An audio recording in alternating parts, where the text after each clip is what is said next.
হবে। এরাই হলেন মহারাজা উত্তরপরের মন্ত্রী সেনাপতি সৈন্যগুণ। তারা রাজপাট পরিচালনা করার জন্য রাজার রাজভবনে আগমন করেছে। আর অন্যদিকে মহারাজা উত্তরপর তার রাজসভায় ধীরে ধীরে আগমন করিতেছে।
সেনাপতি সৈন্যগণ আজ আমার মন বড়ই চঞ্চল। তাই আমার মন্ত্রী সেনাপতি সৈন্যগণ আজ সবার কাজ কিছুই হবে না। যাও যাও আমার মন্ত্রী সেনাপতি সৈন্যগণ, তোমরা সবাই নিজেকে চোখে ফিরে যাও। তোমরা সবাই আমায় একটু একা থাকতে দাও, আমায় একটু একা থাকতে দাও, আমায় একটু একা থাকতে দাও।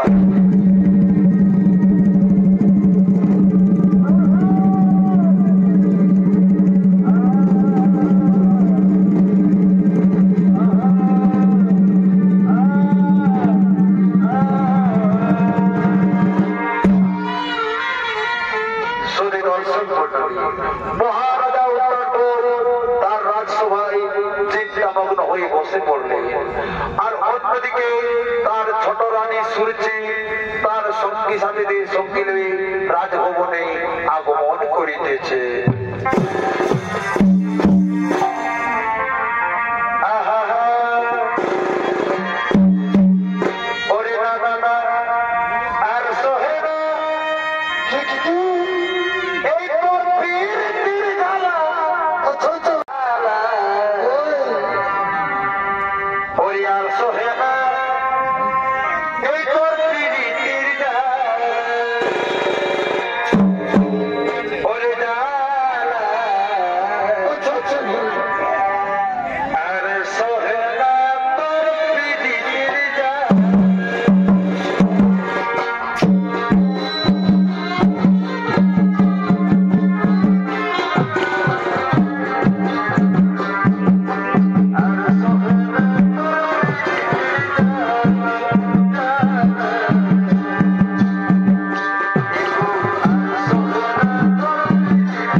সাহাই দেবে। কি প্রিয়া, কি এমন কথা যার জন্য তোমার কাছে আমাকে ত্রিশৈত্য অঙ্গীকার করতে হবে, যার জন্য তোমার কাছে আমাকে ত্রিশৈত্য অঙ্গীকার করতে হবে? মহারাজ, আগে তুমি আমার কাছে ত্রিশৈত্য অঙ্গীকার করো, তারপর আমি আমার মনের অভিলাষ তোমার কাছে বলিব, তোমার কাছে বলিব। বেশ রানী, বেশ তাই হবে। আজ আমি তোমার কাছে ত্রিশৈত্য অঙ্গীকারই করবো। শোনো শোনো মহারানী, আজ আমি তোমার কাছে ত্রিশৈত্য অঙ্গীকার করছি। সাক্ষী থাকো চন্দ্র সূর্য, সাক্ষী থাকো সমস্ত গান সর্বমণ্ডলী। আজ আমি মহারানী শ্রীজির কাছে ত্রিশৈত্য অঙ্গীকার করছি। আজ আমি আমার কাছে যা দেবো আমি তাকে তাই দেবো, আমি থাকবো না। অগপ্রিয়া শুনেছি, আমি তোমার কাছে করেছি ত্রিশৈত্য অঙ্গীকার। তুমি তোমার মনের কথা এখন আমার নিকটে খুলে বলো, আমার নিকটে খুলে বলি। শোনো মহারাজ, শোনো, তুমি যখন আমার কাছে করেছো ত্রিশৈত্য অঙ্গীকার, তখন আমার মনের কথা আমি তোমার কাছে বলেই ফেলি। হ্যাঁ রানী, আর বিলম্ব করো না, আমার মন যে ধৈর্য ধরে না। তুমি তোমার মনের কথা আমার কাছে বলো, তুমি তোমার মনের কথা আমার কাছে খুলে বলো।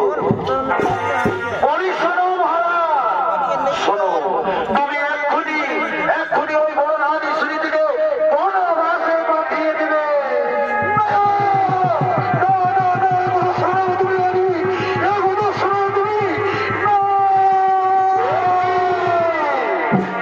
কি কথা বলছো প্রিয়া? বড় রানী সুনীতিকে বনবাসে পাঠাবো? কিন্তু কেন কেন প্রিয়া? বড় রানী সুনীতি কোন দোষ কোন অপরাধ করে আমি কেমন করে তাকে বনবাসে পাঠাবো? না না না, আমি তো পারবো না, আমি তা কখনো পারবো না। মহারাজ, তুমি আমার কাছে করেছো ত্রিশৈত্য অঙ্গীকার। তুমি যদি আমার কথা না রাখবে মহারাজ, তাহলে আমার দু চোখ যদি থাকে আমি সেই দিকেই চলে যাবো। দাঁড়াও প্রিয়া, রাগ করো না প্রিয়া, রাগ করো না।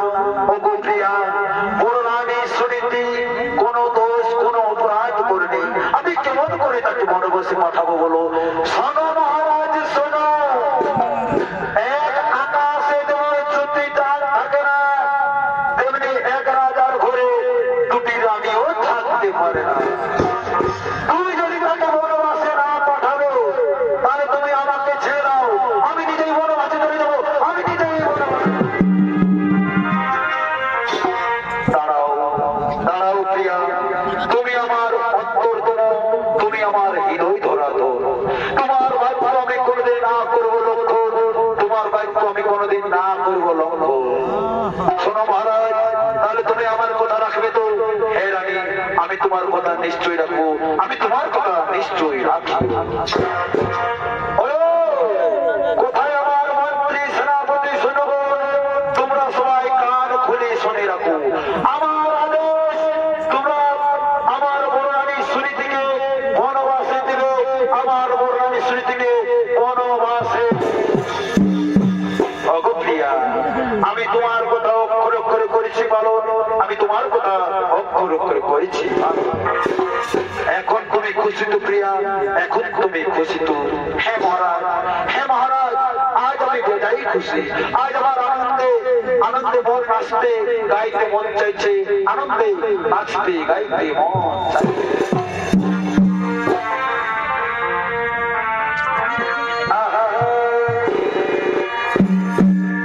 এগো তুমি কত সুন্দর, আর সে তো জানো না। এগো তুমি কত সুন্দর, ও প্রিয়া সে তো বোঝো না। আর কখনো কি আয়নাতে তুমি মুখ দেখো?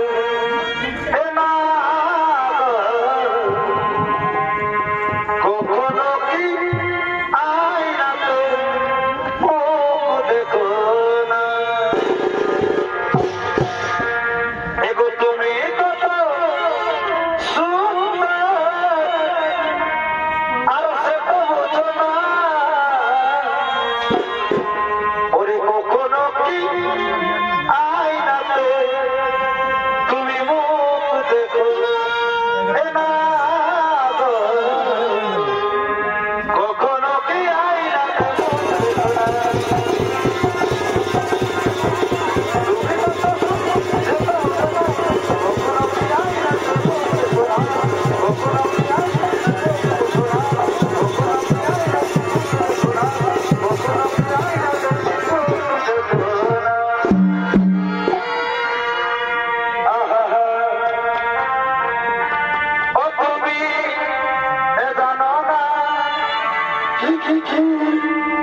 এ জানো না প্রিয়া এই তুমি মোর জীবনে এ সাধনা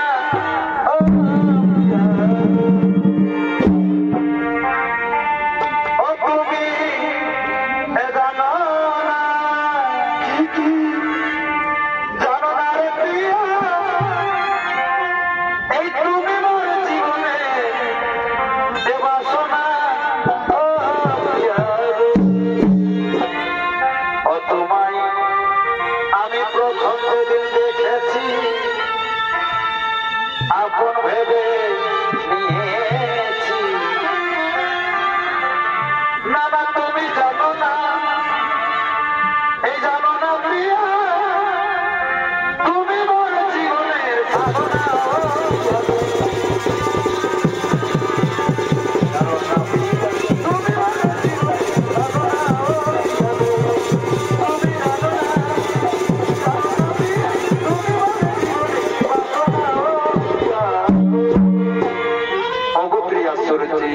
আমি তোমার কথা আজ অক্ষরে অক্ষরে ঠিক করেছি পালন তাই চলো আর বিলম্বে নাহি করে চলো আমরা এখন বিশ্রাম নারে চলে যাই চলো আমরা বিশ্রাম নারে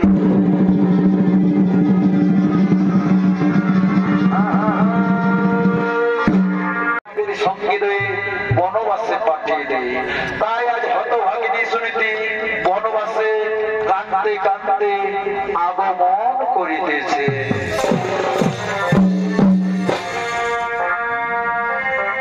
ওরে পাখি যত দিও দয়া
জঙ্গলে বসে পড়ে এমনি ভাবে সে জঙ্গলে বাস করতে থাকে।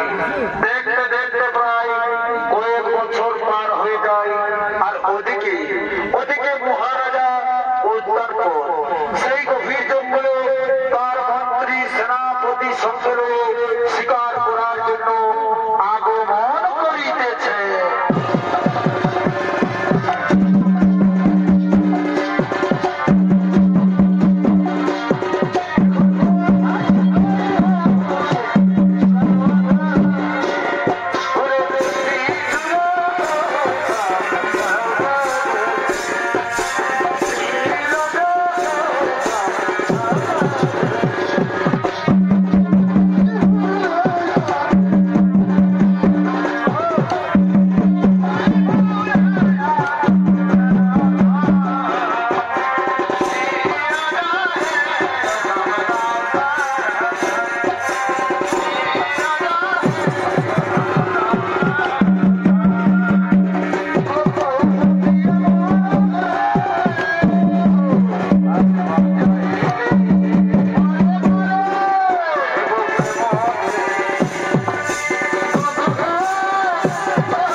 যাও, কিন্তু এই গভীর জঙ্গলে আমি ছাড়া আর অন্য কেউ বাস করে না তো?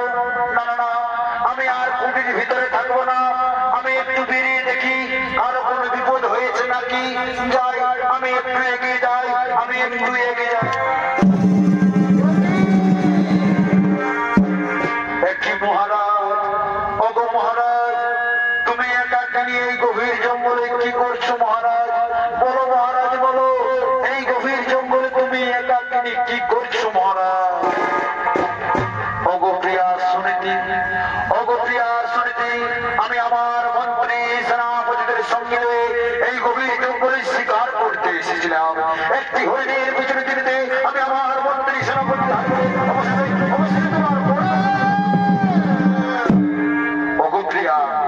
আমি তোমায় বিনা দোষে বিনা অপরাধে বনবাসে দিয়েছি, তার জন্য তুমি আমায় ক্ষমা করে দাও, তুমি আমায় ক্ষমা করে দাও।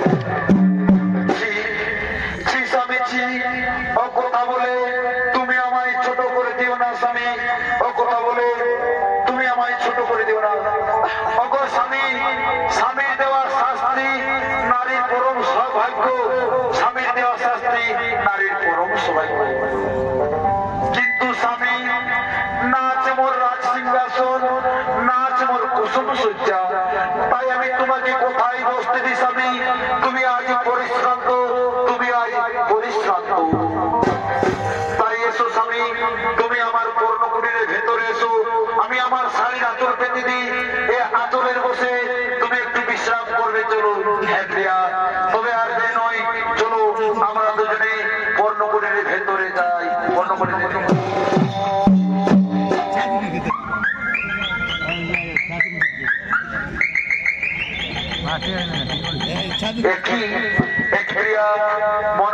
মনে হয় ভোর হয়ে গেছে।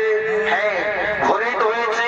না না না, আমি আর পর্ণকুটিরের ভেতরে থাকবো না প্রিয়া, এখন আমি আমার রাজমহলে ফিরে যাব, আমি আমার রাজমহলে ফিরে যাবো।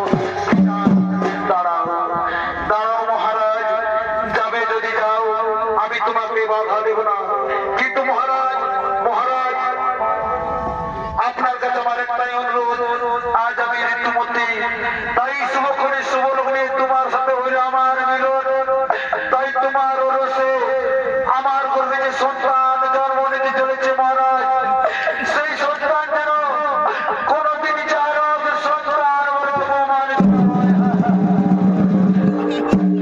দুঃখ করো না, দুঃখ করো না রানী, তোমার গর্ভে যে সন্তান জন্ম নিতে চলেছে সেই সন্তান আমার অরচিত বলে ঘোষিত হবে এই অবনী মণ্ডলে। এখন আমি আসি প্রিয়া, এখন আমি আসি, বিদায় বিদায়।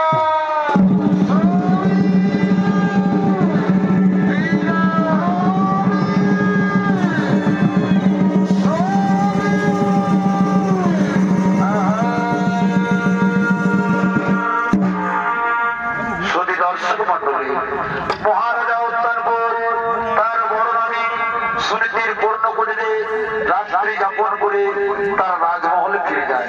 এদিকে দেখতে দেখতে কিছু সময় পার হয়ে যায়, আর এদিকে সুনীতি রাজার ওরসে এক পুত্র সন্তানের জন্ম দেয়। সেই সন্তানের নাম রাখে ধ্রুব। ধ্রুবর বয়স আজ 10 বছর পূর্ণ। সেই সময় ধ্রুব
আমার পিতার নাম জেনে আসছে।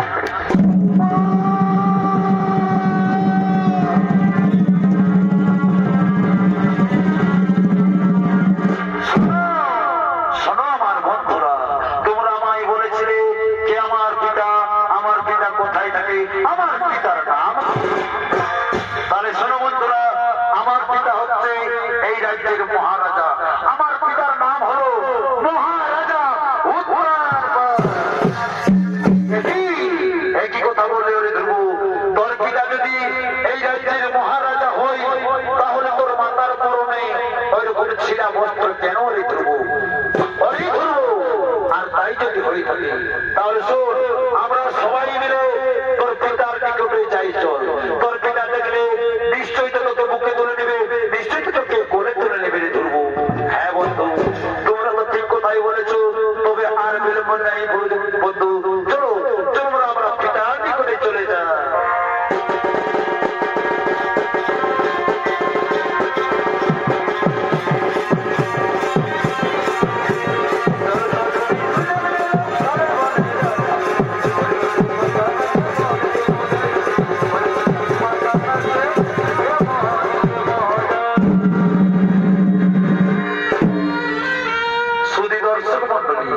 এদিকে ধ্রুব তার খেলার সাথীদের সঙ্গে রয়ে তার পিতৃ পরিচয় জানার অভিলাষে রাজমহলে চলে যায়।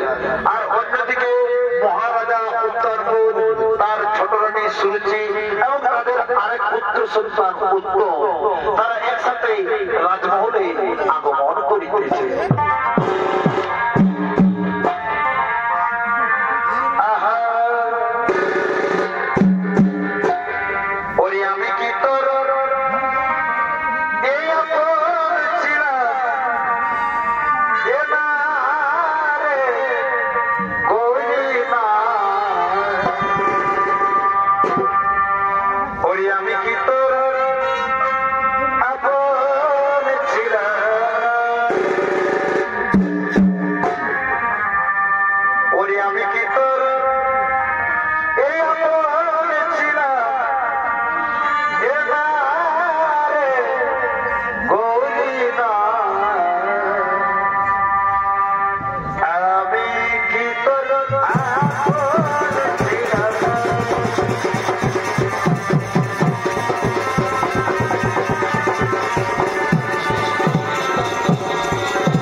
সম্মান দিয়ে কথা বলবি বাবা।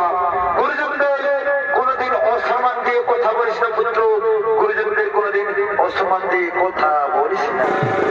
কিন্তু কে বলো তোমরা কিসের লাগিয়া আমার রাজভবনে আগমন করেছ? কিসের লাগিয়া রাজভবনে আগমন করেছ? ওগো মহারাজ, তুমি কি আমায় সত্যি সত্যি চিনতে পারছো না? মহারাজ, তুমি কি আমায় সত্যি সত্যি চিনতে পারছো না? বলি বলো, আমি তোমাকে কেমন করে চিনবো বাবা? তুমি তোমার পিতা মাতার পরিচয় আমার কাছে বলো, আমি নিশ্চয়ই তোমাকে চিনতে পারবো, আমি নিশ্চয়ই তোমাকে চিনতে পারবো। ওগো মহারাজ, আপনি আমার পিতা মাতার পরিচয় জানতে চাইছে? আমার নাম হলো ধ্রুব মহারাজ, আর আমার মাতা এক জনম দুঃখিনী। আমার মাতার নাম হলো সুরতি, আর আমার পিতার নাম হলো মহারাজা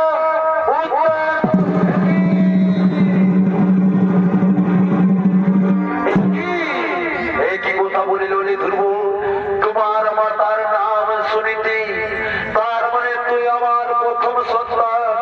আয় বাবা, তুই আমার মুখকে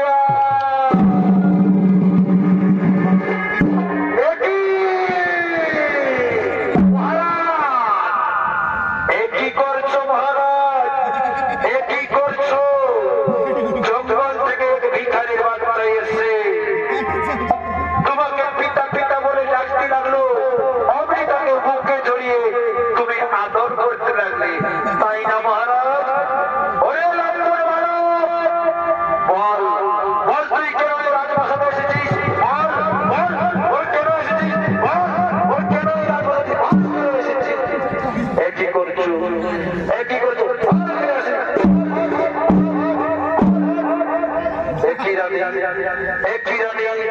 ধ্রুবকে তুমি অমনি ভাবে মারছো কেন?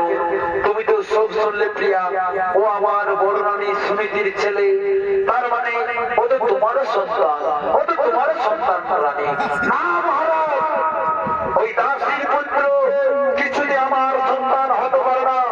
আমার সন্তান এই পুত্র, এই উত্তম ছাড়া আমি কাউকে সন্তান হিসেবে মানি না, মানি না, কখনো মানবো না।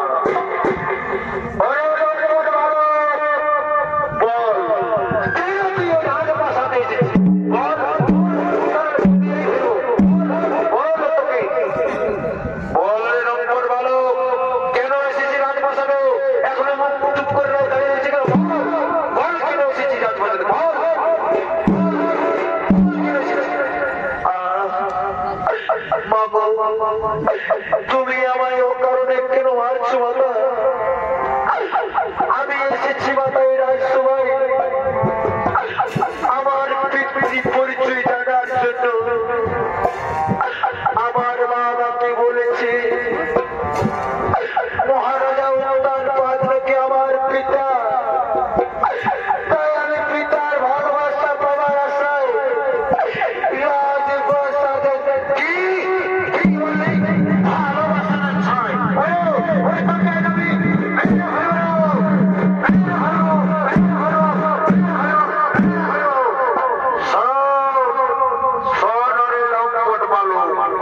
আমি তোকে পরিষ্কার জানিয়ে দিচ্ছি, আমি যতদিন এই রাজপ্রাসাদে বেঁচে থাকবো ততদিন এই রাজপ্রাসাদে আমার কথাই শেষ কথা।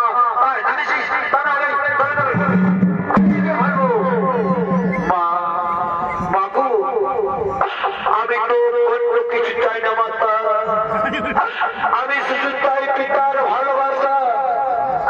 তুমি আমাকে পিতার ভালোবাসা থেকে বঞ্চিত করো না মাতা, তুমি আমাকে পিতার ভালোবাসা থেকে বঞ্চিত করে না।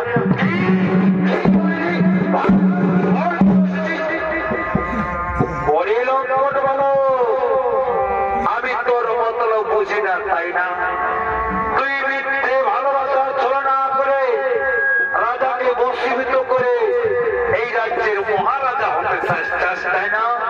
শোন ডক্টর বালক, তোর মাতাকে একদিন আমি মিথ্যে অপবাদ দিয়ে এই রাজপ্রাসাদ থেকে তাড়িয়ে দিয়েছি, আর তুই কিনে আছিস রাজসভায় রাজা হতে। তোকে তোকে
তোমাকে বেশ ভালো করে বুঝিয়ে দেবো কে হবে এই রাজ্যের মহারাজা।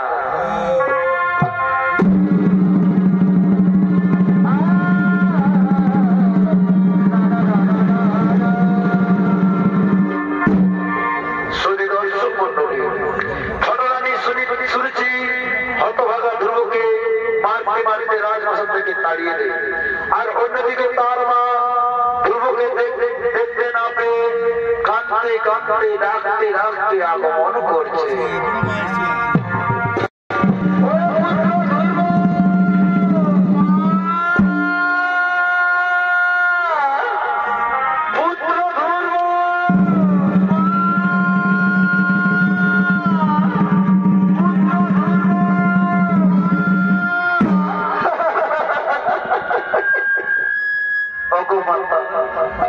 তুমি আমায় অকারণ কেন ডাকো মাতা? এই তো আমি তোমার কাছে এসেছি মাতা। বলো বলো মাতা, বলো কিসের লাগিয়া তুমি আমায় অসময়ে ধরবো ধরবো বলে ডাকো মাতা?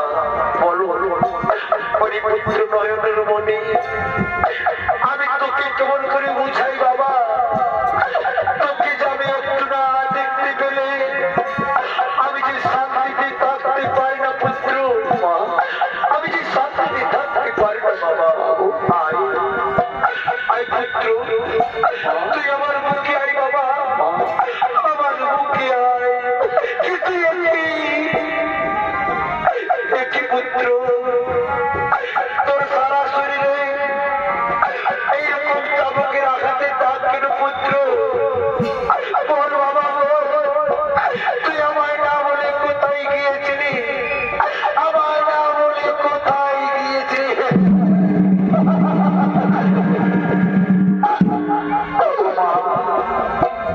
ওগো মাতা, ওগো আমার গর্ভধারণী মাতা, আমি আমার বন্ধুদের সঙ্গে লয়ে আমার পিতার কাছে গিয়েছিলাম মাতা।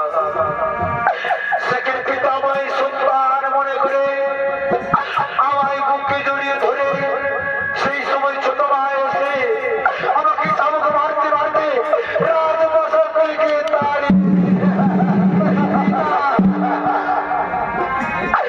ওই পুত্র তুই কেন গিয়েছিলি বাবা সেখানে? ওই টাইমটা আমাকে একদিন পিঠে অভিমান দিয়ে রাজপ্রাসাদ থেকে তাড়িয়ে দিয়েছিল, আর তোকে আজ মারতে মারতে তাড়িয়ে দিয়েছে। ওগো ওগো ত্রিসংসারের গর্ভধারিণী মায়েরা, তোমরা সবাই নয়ন মিলিয়ে তাকিয়ে দেখো এক দুগ্ধমস্ত বালকের উপর সৎ মায়ের কেমন নির্মম অত্যাচার, সৎ মায়ের কেমন নির্মম অত্যাচার।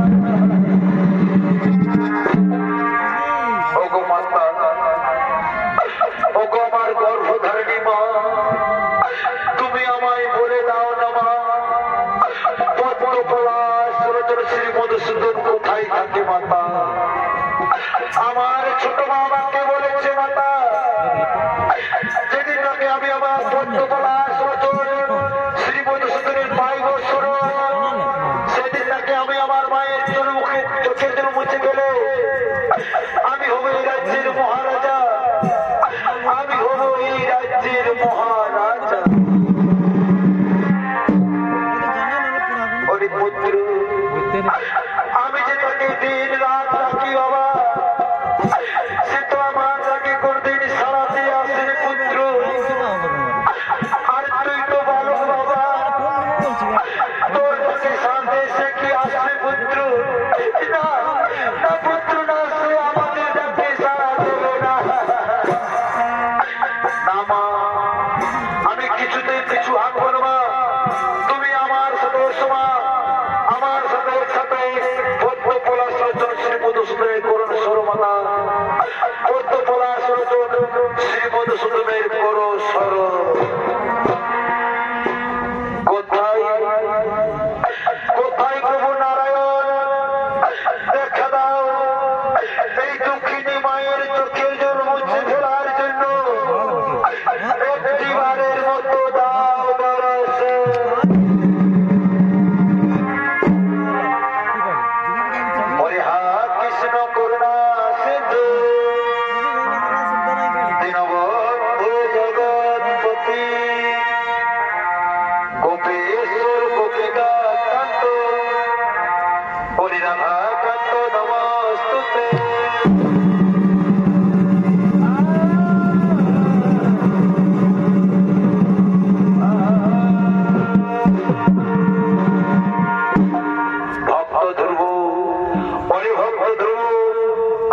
এসেছি।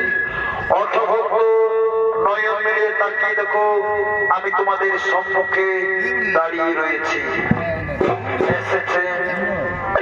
এসেছেন মোর ভক্ত বাঞ্ছা কল্পতরু। সত্যই যদি আপনি আমাদের তপস্যায় সন্তুষ্ট প্রভু, তাহলে আমাদের শতকোটি প্রণাম গ্রহণ, শতকোটি প্রণাম। তথাস্তু। বলো ভক্ত, কিসের লাগিয়া অসময়ে আমায় করেছ স্মরণ? ওগো অন্তর্যামী, তুমি তো সব জানো বিধাতা। আমার পিতা আমার মাতাকে একদিন মিথ্যে উপহার দিয়ে রাজপ্রাসাদ থেকে তাড়িয়ে দিয়েছে। আর আজ যখন আমি রাজপ্রাসাদে ফিরে যাই, তখন আমার ছোট মা আমাকে চাবুক মারতে মারতে রাজপ্রাসাদ থেকে বার করে দিয়েছে। আর বলেছে আমি নাকি যেদিন পদ্মকলার সরোজন শ্রী মধুসূদনের পাইব স্মরণ, সেই দিন নাকি আমি আমার মায়ের চোখের জল মুছে ফেলে আমি হব এই রাজ্যের মহারাজা ধ্রুব, আমি হব এই রাজ্যের মহারাজা ধ্রুব। তথাস্তু, তথাস্তু রে ধ্রুব, আমি তোমাকে আশীর্বাদ করছি, তুমি হবে এই রাজ্যের মহারাজা ধ্রুব। তুমি ৭,০০০ বছর ধরে রাজত্ব করবে, তারপর তুমি তোমার মাতার সাথে স্বর্গরথে চড়ে গোলক ধামে চলে যাবে। এই আমার আশীর্বাদ রইল। এই দুটি প্রাণ সদা সর্বদা থাকবে আমার পাশে। শুনো ধর্ম শুনো, আমি তোমাকে আরো আশীর্বাদ করছি। আকাশ মার্গে থাকবে তুমি ধ্রুব তারা হয়ে, আর এই সংসারের সকল নরনারী প্রতিদিন দেখে তোমায় দেখে সন্ধ্যা আরতি করবে। এই আমার আশীর্বাদ রইল, এই আমার আশীর্বাদ রইল। প্রণাম প্রণাম তবে চরণে প্রভু নারায়ণ, প্রণাম প্রণাম প্রণাম। হরে শ্রীকৃষ্ণ গোবিন্দ, এই হরে মুরারি,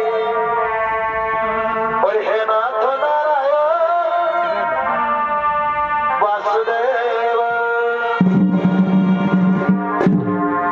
শ্রীকৃষ্ণ গোবিন্দ হরে মুরারি, হে নাথ নারায়ণ শ্রীকৃষ্ণ গোবিন্দ হরে মুরারি, হে নাথ